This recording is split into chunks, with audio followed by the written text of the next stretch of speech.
इस धरा पर स्वर्ग बनाने की काबिलियत रखता है। वो रोज कड़कती धूप में कदमों के निशान बनाने की ताकत रखता है।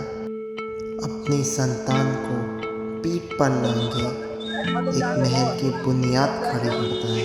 एक एक ईंट का हिसाब रखता है।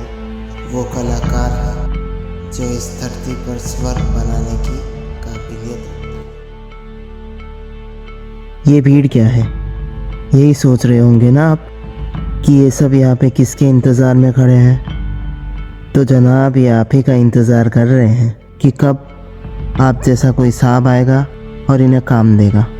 हमारे आपकी तरह ये भी एक ज़िंदगी के दौड़ में है। इनकी भी एक अलग कहानी है। हमारी आपकी तरह इनकी भी एक पहचान है। કાકા તમારું નામ શું છે? મારું નામ હીરાભાઈ લાલજીભાઈ બાવરી. તમે શું કામ કરો છો? મજૂરી કરીએ છીએ. મજૂરીમાં કયું કામ કરો છો? કન્સ્ટ્રક્શન માટે? ને ખોદકામ. અચ્છા, તો રોજ કામ મળી જાય છે? રોજ કામ તો ન મળે સાહેબ, પણ અઠવાડિયામાં સળંગ 8-10 દિવસ તમે મળી એ જાય. આશાએ આવો છો કે કામ મળી જાય?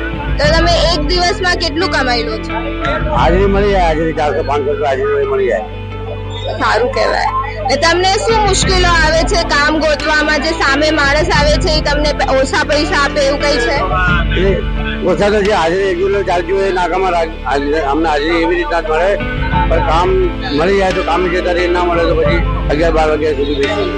તો તમે અહીંયા 11-12 વાગ્યા સુધી કામ માટે રાહ જોવો જ છો એમ?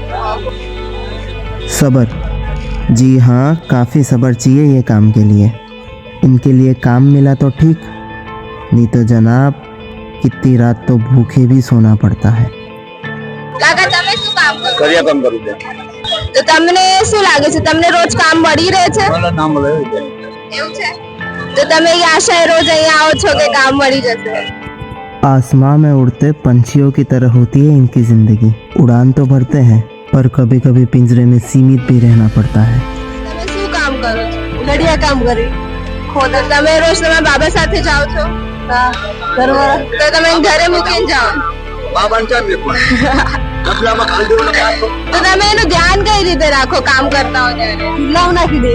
તો એ બેસી રહે સુઈ જાય. बच्चे काफ़ी मासूम होते हैं नहीं? इनके लिए यही ईंट पत्थर इनके खिलौने और कंस्ट्रक्शन साइट इनका मैदान बन जाता है और बड़े होके वहीं दौड़ में लग जाना पड़ता है। તમે અહીંયા કોન્ટ્રાક્ટર અમે અહીંયા કન્સ્ટ્રક્શનનું કામ કરીએ છીએ. તો તમે શેના માટે મજૂર લઈ જાઓ છો કન્સ્ટ્રક્શન માટે? ટ્રેક્ટર, આરસીસી, મજૂરી કામ, પ્લાસ્ટર કરવાનું હોય, મકાનના કોઈ તોડફોડ હોય એના માટે લઈ જાય. નવું મકાન બનાવવું હોય એના માટે બરાબર, એના માટે લઈ જાય. તો તમે દિવસના કેટલા મજૂર લઈ જાઓ છો? એ તો જેવું કામ એ પ્રમાણે હોય, ક્યારેક 2 હોય, ક્યારેક 5 હોય, ક્યારેક 10 હોય. મોટું કામ હોય તો 10 હોય, નાનું કામ હોય તો 1 મજૂર હોય, એવું હોય. તો તમે મજૂરને કામ માટે કેટલા પૈસા આપો છો? અને 2 ટાઈમ ચા આપીએ, આવવા જવાનું ભાડું આપીએ છીએ અને 600 રૂપિયા આપીએ છીએ. એટલે તમે એને ટ્રાન્સપોર્ટેશન નું બધું એક્યુમ્યુલેશન આપો છો?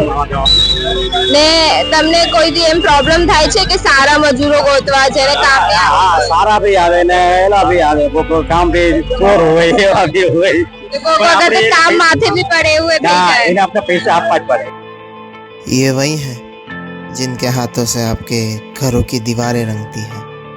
इनके ही हाथों से एक मकान जैसा लगता है।